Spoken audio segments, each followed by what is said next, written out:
At 95, Joanne Woodward finally speaks the truth about her legendary husband, Paul Newman, a truth she guarded for decades.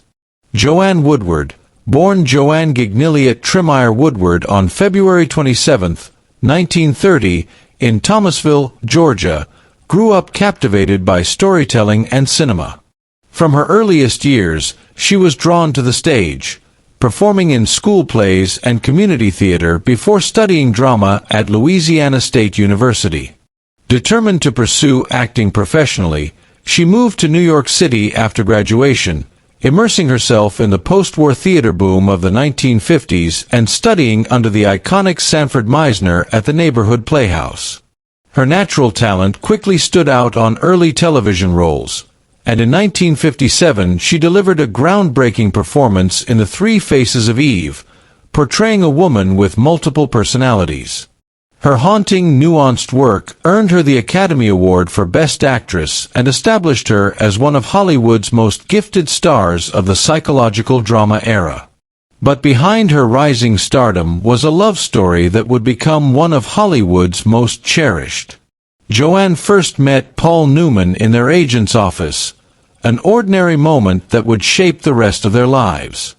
In 1953, they were cast as understudies for the Broadway play Picnic, spending long hours together as young actors fighting for recognition. Their connection grew quietly but deeply. By 1957, fate brought them together again in The Long Hot Summer, a film that demanded intensity, vulnerability, and irresistible chemistry.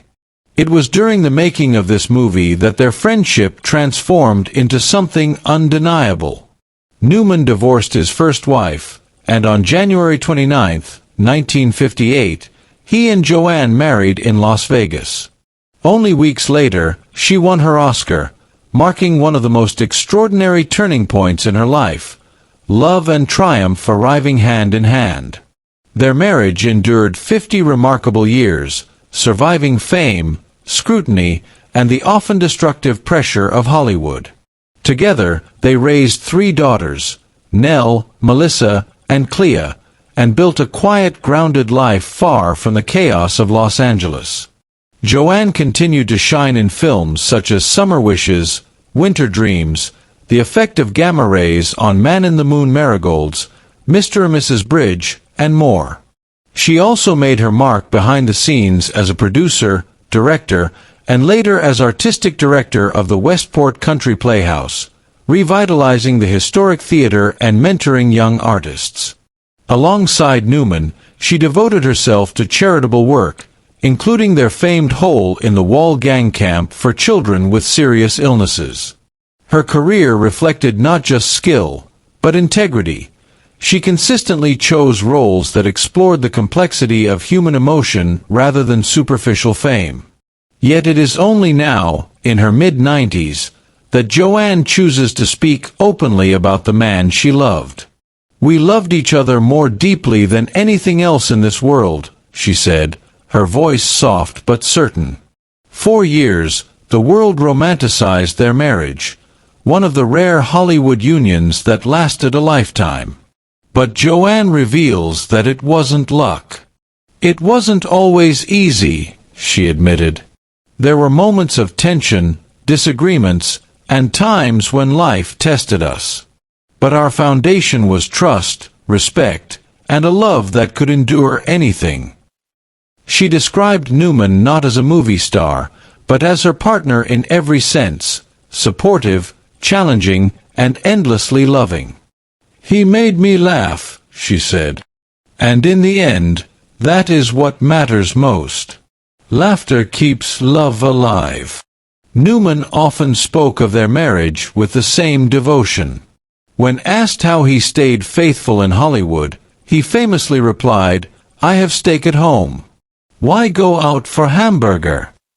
A line that carried humor, affection, and unwavering loyalty. Their private life, filled with quiet rituals, shared glances, and unspoken understanding, was the heart of their bond. "It's the small things that mattered most," Joanne said. "A look across a room, a hand on my shoulder, a laugh in the middle of chaos. Today, as she reflects on a life lived with extraordinary love and purpose, her voice carries both nostalgia and gentle sorrow. "Paul was extraordinary," she said. "His kindness, his humor, his moral compass, he lit up every room. To have loved someone so deeply and for so long is a gift I cherish every day, even though he is no longer here." In sharing these truths, Joanne Woodward offers more than a glimpse into an iconic Hollywood romance. She offers a lesson in commitment, resilience, and the kind of love that outlasts fame, time, and even life itself. "Our life together wasn't perfect," she concluded, "but it was real, and it was ours. And that truth is something I will carry with me always."